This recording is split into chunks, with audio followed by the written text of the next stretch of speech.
রাস্তা সংস্কারের দাবিতে রাস্তায় বসলেন নাগরিকরা। রাস্তা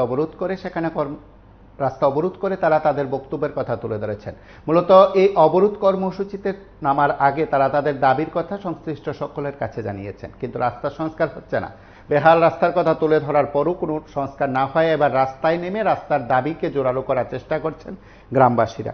এমন একটি ঘটনা আজ সামনে এলো। যে বিষয়গুলো তারা তুলে ধরেছেন, তারা জানিয়েছেন গ্রামীণ রাস্তা সংস্কারের দাবি করেছিলেন। কৈলাসহর আগরতলা 208 নং জাতীয় সড়কের পানাই বাজারে অবরোধ কর্মসূচি সংগঠিত করে তারা বিক্ষোভ দেখিয়েছেন। জনজাতি গ্রামবাসীরা তাদের বক্তব্যে জানিয়েছেন যে এই অবরোধ করে তারা সরকারের ঘুম ভাঙাতে চান, প্রশাসনে ঘুম ভাঙাতে চান। তাদের দাবি যে নিত্যযাত্রীদের নাজেহাল হতে হচ্ছে সেই বেহাল রাস্তার জন্য।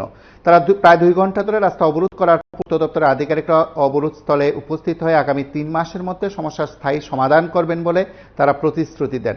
যদিও সেই প্রতিশ্রুতি পেয়ে অবরোধ প্রত্যাহার করে নেয় অবরোধকারীরা। কৈলাসহর মাইলং এডিসি ভিলেজের 4 নং ওয়ার্ড এলাকায় অবস্থিত পানাই বাজার এলাকায় প্রায় 100 জনজাতিদের বসবাস। অবরোধকারী গ্রামবাসীরা জানিয়েছেন পানাই বাজার এলাকায় চলাচলের একটি মাত্র রাস্তা রয়েছে। সেই রাস্তা দিয়ে গোটা গ্রামের মানুষ চলাচল করেন। পানাই থেকে শান্তিপুর অবধি 7 কিলোমিটার এই রাস্তাটি পাকা রাস্তা হলেও দীর্ঘদিন ধরে সংস্কার না করে রাস্তাটি চলাচলের অযোগ্য হয়ে পড়েছে। এর ফলে তাদের প্রায় প্রতিদিন সেখানে আসা যাওয়া খুব সমস্যা হচ্ছে। রোগী পরিজনদের নিয়ে আসার ক্ষেত্রে তারা ভীষণ রকম সমস্যায় পড়ছে।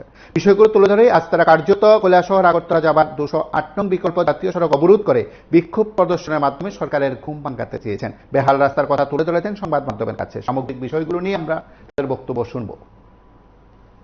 ঘটনা তো হয়েছে আমরা এই পানাই বাজার থেকে শান্তি বাজারে যে যাওয়ার রাস্তা, এটা মোটামুটি 6-7 কিলোমিটার রাস্তা আসলো। এটা অর্ধেক অলরেডি রাস্তা হয়ে গেছে আর অর্ধেক হয়েছে। এখন আমরা দীর্ঘদিন ধরে এই রাস্তাটা নিয়ে আমরা দাবি করতেছি। দাবি করার পরেও কিন্তু এখন পর্যন্ত এটা কোনো ইস্যু হইতেছে না, কোনো কাজকর্ম হইতেছে না। এখনো আমরা হসপিটালে যাওয়ার সময় গাড়ি কিন্তু পাইতেছে না। গাড়ি কিন্তু এখানে যাওয়ার কেউ কোনো গাড়ি মানতেছে না, কিন্তু আমরা রুগী নিয়ে যেতে পারতেছে না। আর ছাত্ররা স্কুলে যেতে পারতেছে না, সব ছাত্ররাও আসি এখানে। এই কারণে আমরা এই রাস্তা অবরোধ করছি। যখন আমরা এই ইস্যুটা যদি না মানি, করার সিদ্ধান্ত যদি না হয়, আমরা কিন্তু রাস্তা অবরোধ করব না। এটা কোন এডিসি ভিলেজ? এটা মাইলং এডিসি ভিলেজ 4 নং ওয়ার্ড। এই রাস্তা পশ্চিম পঞ্চমনগর পানাই বাজার। এই রাস্তাটা এখান থেকে কতটুকু গেছে?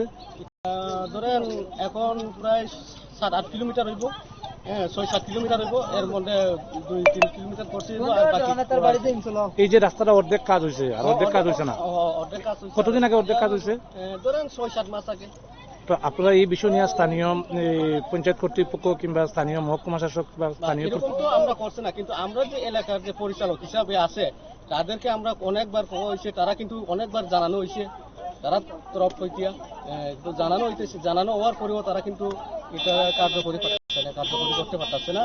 এর লাগিয়ে আমরা কিন্তু এই যে রাস্তা কত ফ্যামিলি নির্ভর আছে? ধরেন 90 এরকম। তো আপনারা এখন কি চাইতেছেন? আমরা চাইতেছি আমরা রাস্তা করিয়া দেওয়া হোক, বাস রাস্তা করিয়া দিলে পরে আমরা এই অবরোধটা তুলবো, নাইলে আমরা তুলতাম। আপনারা শুনলেন সেখানে নাগরিকদের বক্তব্য। তারপর অবশ্য সংশ্লিষ্টদের প্রতিশ্রুতিতে অবরোধ প্রত্যাহার হয়। আপনারা দেখতে থাকুন PB24।